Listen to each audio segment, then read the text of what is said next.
Hi friends, இன்றைக்கி நம்ம Swiggy food டெலிவரியில் எவ்வளோ நாளில் 1,00,000 ரூபா சம்பாதிக்கலாங்கிற டார்கெட்டில் இன்றைக்கி பார்த்திங்கன்னா 40வது நாளாக நம்ம கம்ப்ளீட் பண்ணியிருக்கோம். இன்றைக்கி ஓணம் அதுவுமா நம்மளை வச்சு செஞ்சுட்டாப்புல.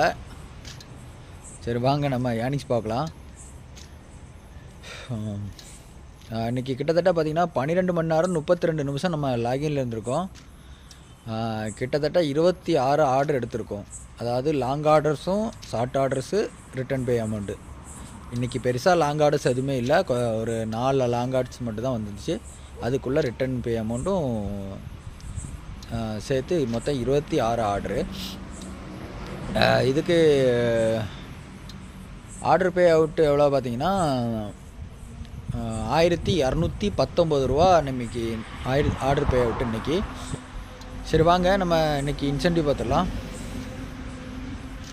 இன்றைக்கி ரொம்ப டிலே பண்ணி ரொம்ப கஷ்டப்பட்டு நம்ம ஃபஸ்ட் இன்சென்டிவ் மட்டும்தான் அச்சீவ் பண்ணியிருக்கோம். அந்த ஃபஸ்ட் இன்சென்டிவ் எவ்வளோன்னு பார்த்தீங்கன்னா 590 ரூபா. ஓணம் அதுவுமா இன்றைக்கி ஃபஸ்ட் இன்சென்டிவ் மட்டும்தான் நம்ம அச்சீவ் பண்ணியிருக்கோம். அதுவும் 590 ரூபா.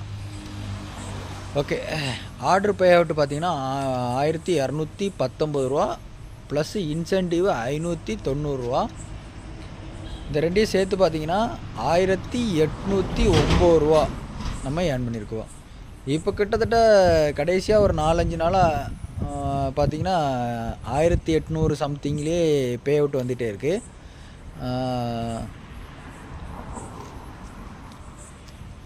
அதனால் பெரிய அளவுக்கு ஆர்டர்ஸ் கம்மியாக இருக்குது. அதுவும் இல்லாமல் இன்றைக்கி ஓணம் அதுவுமா வச்சு செஞ்சிட்டாப்புல. நாளைக்கு எப்போவுமே ஃபங்க்ஷன் அன்னைக்கு நமக்கு ஆர்டர்ஸ் கொஞ்சம் டல்லாக தான் இருக்குது.